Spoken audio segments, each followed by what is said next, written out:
So thank you so much for the stay and thank you so much. ನಾನು ತಿನ್ನೋ ಪ್ರತಿ ತುತ್ತುಗೂ ನಿಮಗೆ thanks ಹೇಳ್ತಾನೆ ಇರ್ತೀನಿ. ಥ್ಯಾಂಕ್ ಯು ಇವನ್ ಅವಕಾಶ.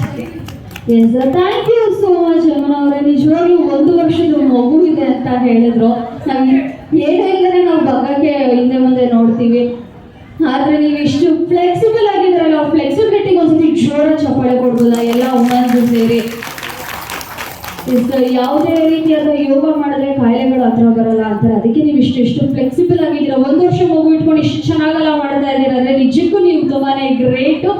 ಇದೇ ರೀತಿ ನಿಮ್ಮ ಸಾಧನೆಗಳು ಮುಂದಕ್ಕೆ ಹೋಗ್ತಾನೆ ಇರಲಿ. Thank you so much.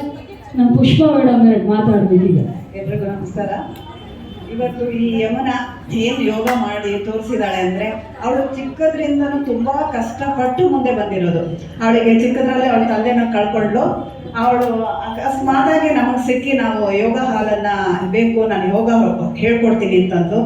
So ಪ್ರತಿದಿನ ಸಾಯಂಕಾಲ ಯಾರಾದರೂ ಬರ್ತಾರೆ ಅಂತ ದೀಪ ಹಚ್ಚಿಟ್ಟು ಕೂತ್ಕೊಂಡು ಒಬ್ಬಳೇ ಕೂರ್ತಾ ಇದ್ಲು.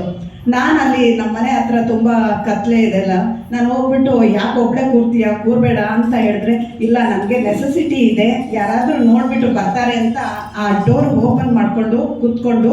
ಇವಾಗ ಅವಳು ಎಷ್ಟು ಸ್ಟೂಡೆಂಟ್ಸ್ ಇದ್ದಾರೆ? 50 ಜನಕ್ಕೆ ಅವಳು ಪ್ರತಿದಿನ ಬೆಳಗ್ಗೆ 5:00ವರೆಗೆ ಯೋಗ ಹೇಳ್ಕೊಡ್ತಾ ಇದ್ದಾಳೆ. ಆಮೇಲೆ ಅವಳ ಮದುವೆ ಆಯಿತು. ಮದುವೆ ಆಗಿ ಪ್ರೆಗ್ನೆಂಟ್ ಆದಮೇಲೂ ಎಷ್ಟೋ ತಿಂಗಳವರೆಗೆ ಇವಳು ಯೋಗ ಹೇಳ್ಕೊಟ್ಟಿದ್ದಾಳೆ. ಸರಿ ಇವರು ಅಂತೀನಿ. ಯೋಗ ಹೇಳ್ಕೊಟ್ಟಿದ್ದಾರೆ. ಅದಾದ್ಮೇಲೂ ಮಗು ಆದ್ಮೇಲೂ ಸಹ ಅವಳು ಬ್ರೇಕ್ ನನಗೆ ನೆಸೆಸಿಟಿ ಇದೆ ಅಂತ ಹೇಳ್ತಾಳೆ. ಸೊ ನಿಮಗೆ ಒಳ್ಳೇದಾಗಲಿ. ನಿಮ್ಮ ಈ ವಿದ್ಯೆಗೆ ಎಲ್ರಿಗೂ ಹೇಳ್ಕೊಡ್ತಾ ಇದ್ದೀರಲ್ಲ, ಅದರಿಂದ ಇನ್ನೂ ಉನ್ನತ ಸ್ಥಿತಿಗೆ ನೀವು ಬರಲಿ ಅಂತ ಹೇಳಿ ಆಶೀರ್ವಾದಿಸ್ತಾ ನಮ್ಮ ಒಂದು ಈ ಚಿಕ್ಕ ಕಿರುಕಾಣಿಕೆ ನಮ್ಮ ಅಧ್ಯಕ್ಷರು ಭಾರತೀಯವರ ಕೈ.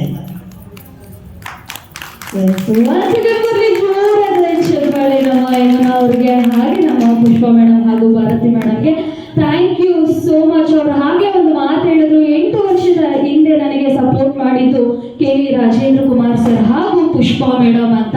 ನಮ್ಮಂತ ಎಷ್ಟೋ ಕಲಾವಿದರನ್ನ ಸಾಕ್ತಾ ಇದ್ದಾರೆ ಇವತ್ತು.